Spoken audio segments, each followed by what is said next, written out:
жана бирөөнүн чөнтөгүн алып өчүрүп койсо болобу дейт телефонду деп атат. Эми бирөөнүн чөнтөгүн сен билбейсиң да. Кантип каягында кандай жатат, кантип тезирээк өчүрүш керек. Намаздан ыхласың бурулуп кетпегендей болуп. Ал жагы билбегенден көп аракет болуп калып, намаз менен тамашалашкандай болуп, намаз бузулуп калыш ыктымалы көбөйүп калыш мүмкүн го дейм. Аллаху алам. Багында уктап калса кантип окулат? Уктап калса, күн чыкканга чейин уктап калса, дароо туруп фарзына жетишсе, фарзын окуп коет.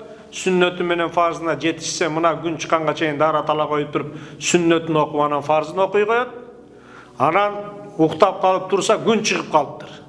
Дароо күн чыгып калгандан кийин болсо, анда туруп кадимкидей дара алып, жайбаракат сүннөтүн окуп, фарзын окуп, казасын окуйт деген сөз ушу. Анан күн чыгып атканда туруп калды. Анда күтүп туруш керек болот. Күндү чыгарып туруп, бир найзачалык күн чыккандан кийин анан даарат алып, 2 рекет сүннөтүн окуп, анан фарзын окуйт. Каза деп окуйт.